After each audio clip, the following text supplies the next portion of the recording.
Hello and welcome to this week's edition of the SHU Sports Report. I'm Kara Levine. And I'm Gino Ganello. Sacred Heart had quite the successful weekend, giving us quite a bit to talk about. That's right, Kara. From a big weekend in baseball and softball to men's volleyball making it to the postseason, Sacred Heart had a huge weekend. I heard they ended their regular season with a bang, Gino. Yeah, that they did, Kara. The men's volleyball team hit the road for their final 2 games of the regular season. Pioneers went into last weekend of conference play needing 2 wins to make the playoffs for the first time since 2010. They got off to an extremely hot start in Game 1, taking a 10-3 lead early in the set. That sparked SHU to a dominant performance, leading them to a 25-20 win in the first set, where they led the entire time. It was much of the same for the Pioneers as they headed into set 2, where they jumped out to a 10-4 lead. From there, they were dominant once again, as the Pioneers only allowed NJIT to grab 7 more points before defeating them 25-11. Looking to wrap up the first of 2 very important matches, the Pioneers fell off a bit in the third set, dropping it 25-13, allowing NJIT to cut the match deficit to 2-1. But the Pioneers would not allow them to creep any further into the game as they fought a hard battle in the fourth set before pulling away for a 25-17 victory and a 3-1 match win. Emerson Womans was the leading man in this match with 18 kills and a .519 hitting percentage. With 1 win down and 1 to go, the Pioneers headed to Princeton to see if they could earn themselves a much-deserved trip to the playoffs. This one was over before it started as SHU was out for blood from the first whistle. Sacred Heart put on a show in set 1, pounding the Tigers 25-13 to take a 1-0 lead. In set 2 was much of the same as the Pioneers were able to grab 2 big leads and see them through to the end for a 25-19 victory. Now 1 set away from seeing their playoff dreams come true, the Pioneers faced a tough task, being down 4 points early in the third set. But thanks to a couple of service aces from Christopher DeLucy, SHU was able to grab a 5-point lead late in the game and hold on for a 25-20 set 3 win and a sweep of the Tigers in the match. The win granted them the 3 seed in the EIVA tournament and a matchup for St. Francis tonight at 5 p.m. The Pioneers hope to turn the tides and beat the Red Flash for the first time all season and earn themselves a spot in the championship game. We caught up with head coach Greg Walker before the Pios made their trek down to State College, Pennsylvania for the EIVA championship tournament. Going to last weekend, our team knew we had to fight, and I'm just really proud of these guys that each week they kept finding ways to be better. And I think that's the biggest thing of this team and the program taking a big step forward was that everyone was afraid after the Penn State game if we were going to accept that as our 2017 season and then kind of step back on it. But we were really happy that our team was able to get refocused and see that was just a hint of the potential we could be, and then to keep shipping in our season. I thought we early on maybe gave up some sets and we lost maybe some competitiveness in some games early on, and the guys really fought back here in the last weekend to finish 8-6 with a 2-0 sweep this last weekend. We joke about our conference doesn't have a quarterfinal, but last weekend pretty much was because we eliminated 3 teams out of postseason. So for us, we look at it and say, hey, this is great. We not only met our postseason goal, but we're going in as a 3 seed in our conference, which is a huge step, I think, from where it was, years ago. As far as our defense this year, they've kept us alive. And, you look at Taylor with his blocks that he's had nationally, and then, having Josh lead the country, most all the season here has been a real blessing to have. And as we go into postseason, I think it's a little tough for other teams to game plan against because they got to keep the ball away from Josh, and they by all means don't want to hit the ball into Taylor. So it does a great job when we have especially both of our middles having such good production. It means a lot to be able to go back into Rec Hall and a historic site like that. I think it's great. Especially this year, the teams that if we can be successful and be competitive and get to where we want to be on Saturday night. We have an opportunity to go against, one of 2 teams that, together we've gone 4-0 against. And, they always say it's hard to beat a team 3 times, but, I think the guys know how close they are. And, I think they're going to be fighting that much more. And it's a great opportunity. And our guys, for me, I think it's great because we have, I got still a lot of friends and family in the area. And it'll just be fun to get out there and battle against them. And in front of pretty much like almost a home crowd, so it'll be nice. From everyone here, we wish them the best of luck as they compete in a strong field of competitors in the EIVAs. Absolutely. Kara, Sacred Heart Baseball is another team that's found its groove after their win last week at Yale, right? You're definitely right, Gino. I hope you all are ready because we had a packed 4-game weekend with Pioneer Baseball. This past Thursday, Friday, and Saturday, Sacred Heart's baseball team took on Fairleigh Dickinson. On Thursday, Sacred Heart started off with the lead, but in the third inning, Fairleigh Dickinson took the lead 4-3. By the bottom of the third inning, only one run was scored by FDU during the next 3 innings, but in the 7th and 8th, SHU stepped it up. In the 7th, Elijah Brown hit a deep fly ball to center field, bringing home P.J. DeFlippo. SHU scored 2 more times in the 8th inning with help from Austin Markman and DeFlippo. Jackson Aldman and Mike Lembo came in as relief in that game to hold FDU to 5, and SHU took the win 6-5. That was a great comeback, but SHU looked to battle through a doubleheader on Friday. Game 1 looked similar to the previous night as SHU and FDU battled, keeping the score nice and close. In the first 4 innings, both teams had a few runs, but Dan Schock had other plans. Schock blasted a home run to left field, almost landing on top of the Webster Bank Arena, bringing in an RBI, making the score 4-2. However, FDU earned 3 runs on errors, and by the 6th inning, the game was tied 5-5. In the top of the 6th, Elijah Brown brought in DeFlippo with a sacrifice fly to give SHU the win 6-5. Lembo had back-to-back saves coming in as relief and closing out the Game 1 of the doubleheader. Now in Game 2, SHU more than doubled the amount of runs they earned in the past 2 previous games. That's right, SHU won 15-9. By the bottom of the 2nd inning, the game was tied 1-1. But in the next 2 innings, SHU scored 8 runs. FDU was not going to back down as they scored 7 runs in the 4th. So another tie approached 9-9 by the bottom of the 4th inning. SHU held FDU scoreless in the 5th and 6th and 7th while they scored 6 more runs. 6 Pioneers picked up a hit in Game 2, with Markman and DeFlippo leading with 2 apiece. Cody Doyle and Brown both picked up 3 runs scored. SHU's win streak came to an end on Saturday, taking on FDU for the 4th and final time in the regular season. SHU had the lead 5-0, but at the top of the 4th, FDU took the inning with 7 runs. FDU scored another 3 runs in the 5th inning and led 10-5 by the top of the 6th. SHU could not catch up, only earning 3 runs, and FDU took the win 13-8. 6 Pios had hits on the day, with Keith Kelbert and Ted Shaw, Doyle, and DeFlippo having 2 or more hits. DeFlippo earned NEC Player of the Week for his outstanding performance, with 7 runs scored, 6 RBIs, and 4 multi-hit games. Now yesterday, SHU traveled to crosstown rival Fairfield for a midweek contest. Alex Bousquet has more on that story. Alex, take it away. Sacred Heart Baseball traveled crosstown to face off against Fairfield University. The Stags would get on the board early, but it wouldn't take long for the Pioneers to get the bats going. In the top of the 3rd and 4th innings, the Pioneers would combine for 6 runs to take the lead 6-2.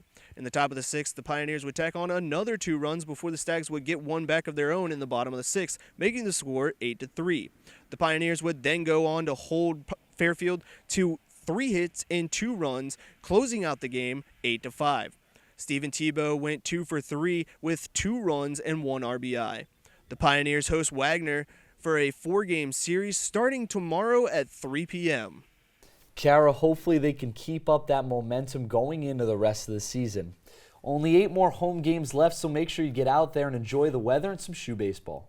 For this week's Coach's Corner, we have Alex Bousquet sitting with rugby head coach Michelle Reed. Alex? Thanks, Kara. I'm here with Coach Reed. Coach, thanks for coming down and joining us today. My pleasure. Thank you for having me. Let's just jump right into it. The SHU Sevens tournament was earlier this month, and I mean, you flat out blanked everybody. What can the team take away from those solid victories? It was really a confidence booster for us. It was a chance to see how much we've improved over the last year and a half. Sevens is definitely a different game than 15s, so to be able to bring it home to our first tournament on our new field at Park Avenue, it was a chance for us to get out and find our chemistry again, to build the confidence and to realize that our work has paid off. Wonderful. So I heard that you reached out to some of the alumni and got them down, and I'm sure that was nice to have them there. You want to touch a little bit on that? Yeah, it was great. For the first time since our program began as an NCAA program, we reached out to a ton of alumni to see if we can get them back. From the alumni that started the club team, and brought women's rugby to campus and made it a transition for us, much easier to go into the varsity program. So we had about 13 or 14 alumni come out, anywhere from graduating from 2001 to 2006, and then a few from last year. And it was great to see their reaction to how much SHU's grown as a university. And then they were so excited about what our program has done and what rugby now here on campus means for the women's side of the sport. Well, that's awesome to have some people come down and enjoy the games and just experience what the program is nowadays. Yes. As far as your seniors go, I mean, they are racking up the points this season. With them, their play and their skill sets, what is the team taking away from them for next season? The biggest thing my seniors have done this year is 180 turnaround from when I first started with them. They have physically changed their bodies to become better athletes. They know the game of rugby better. They talk, and I think the biggest thing that my underclassmen will take from them is communication. Yeah. We talk about it every day at practice and during the games. Is you have to be loud on the field, and right now they're the loudest on the field. So they're trying to get my younger get them going, yes, and a little bit more energized and speaking to each other in the field. So I think that's the biggest thing they're giving them, is to go at 100% all the time and talk. All right. Well, now you had a big win against UNH, and you blew out Bloomsburg. You've got one tournament left in the regular season. I mean, from those two victories, I mean, they were solid ones too. What does the team do to prepare for this last tournament? So we've been watching a lot of game film this past 2 weeks, really to look at where can we improve and what did we do right in those games that made it victories for us. And this last tournament that we're coming up to in Bowdoin, where it's still a little bit cold up in Maine, we're just out to end the season well. The seniors want to go out, with a bang, doing well, and we're going to take the communication we're talking about, finding the space, taking the angles when we're out there playing, and just walk away knowing that we ended the spring season winning or learning something from it and being successful. We're really looking forward to that. Last time we were at Bowdoin in the fall, it didn't turn out very well, so we're hoping that this time was going to be a much better outcome. Well, we wish you the best of luck, and unfortunately, that's all the time we have for today. So I want to thank you again for coming out and giving us a little insight into the season so far. And we're going to wrap it up here, and let's send it over to Adam for this week's Update Corner. Adam? Thanks, Alex. For this week's Update Corner, we'll start off with women's golf, as they had a busy week. On Saturday, the women's golf team tied for first with the University of Albany at the Hartford Invitational. They had a score of 635 for their third first-place finish of the spring. Chelsea Sedler led the Pioneers as she tied in fourth place with scores of 76 and 80. On Monday, the women's golf team closed out the regular season in second place at the SHU Spring Invite. They finished with a score of 321, and Ellen Nyber led the Pioneers, tying for third place. Lauren Pelster, Abigail Hood, Megan Bonner, and Stephanie Lowe all finished in the top 10. The women's golf team travels to Daytona Beach for the NEC Championships starting Friday, April 21st. The women's tennis team traveled across town to face off against Fairfield U on Thursday. Fairfield U got the doubles match point with Sacred Heart's Adriana Alfonso and Olivia Podsaberski walking away with the win in the only win in the doubles. With the help of Brianna Laria, Taylor Gerda, Adriana Alfonso, and Olivia Podsaberski, each having solid wins in singles matches, Sacred Heart took the win 4-3. The Pioneers face off against St. Francis U tomorrow in the NEC Championships. For women's track and field, Kayla Lawrence earned the NEC Track Athlete of the Week after setting a SHU program record in the 400-meter dash with a time of 55.80 seconds. Nicole Bartosh also earned NEC Track Athlete of the Week after setting a season best in all 7 heptathlon events. On Saturday, the team went up to Providence, Rhode Island for the 2017 Ocean State Invitational. Taylor Ann D'Agostino took 12th place of 27 finishes in the 200 meters event, with a new personal best 26.66 seconds. Jacqueline Thorne almost passed her personal best in the women's mile as she placed first with a time of 4 minutes and 59.97 seconds. In the pole vault event, Selena Sampieri placed first with a height of 3.5 meters. Marina D'Amelia took first place in the hammer event with a distance of 56.40 meters. Women's track and field will be traveling to Princeton, New Jersey for the Larry Ellis Invitational Friday night distance races starting tomorrow. The men's track and field team also traveled to Rhode Island for the 2017 Ocean State Invitational on Saturday. Guahim Defane took sixth in the 100-meter finals and passed his personal best with a new time of 11.9 seconds. In the 5,000 meters event, Connor Rogue took second with a time of 14 minutes and 21.95 seconds. Jeffrey Young took first place in the 110 hurdles finals with a time of 14.82 seconds. In the discus throw, Michael Kearns took fifth with a distance of 40.17 meters. The men's team heads up to Larry Ellis Invitational on Friday night distance races starting tomorrow.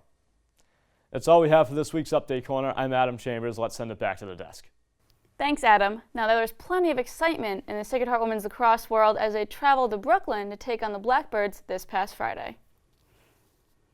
Sacred Heart women's lacrosse team took on LIU Brooklyn and had a dominating 17-3 win. SHU came in strong, scoring 4 goals in the first 10 minutes. From there, they breezed through. They finished the first half with 9 goals and only letting up 3. SHU continued playing strong as they scored 8 and held LIU scoreless in the second half. Senior Caitlin Delaney led the team with 5 goals and 3 assists. The Pios outshot LIU 37-11 and caused 36 turnovers while only having 14 themselves.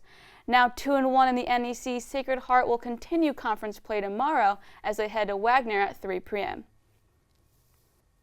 Another team making a push through the last half of their regular season is softball as they headed into the weekend with 2 conference doubleheaders.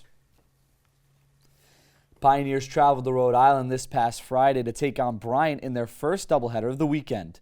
The Pioneers were unable to get the bats going as they were held scoreless in their first game, falling to the Bulldogs 2-0. Despite the loss, shortstop Haley DeRozier went 2 for 3 at the dish. Looking to bounce back in Game 2 of the doubleheader, the Pioneers fell behind early 1-0, but got back into it in the 5th inning. Thanks to an error by the Bulldogs and a sacrifice fly by Caitlin Christian, SHU was able to take a 2-1 lead late in the game and finish off the Bulldogs for the victory.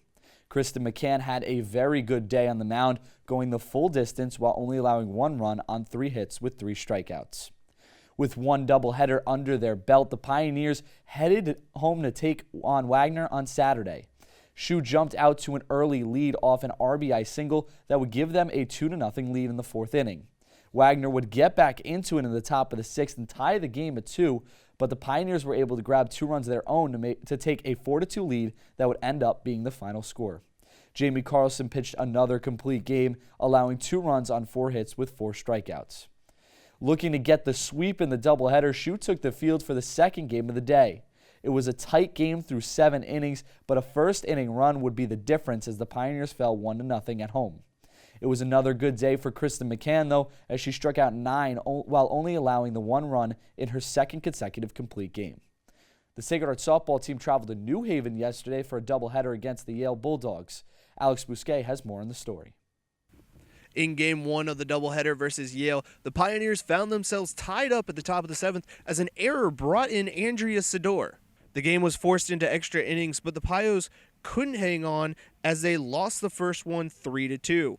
Looking for revenge, the Pioneers found themselves tied at 3 runs apiece through 3 innings.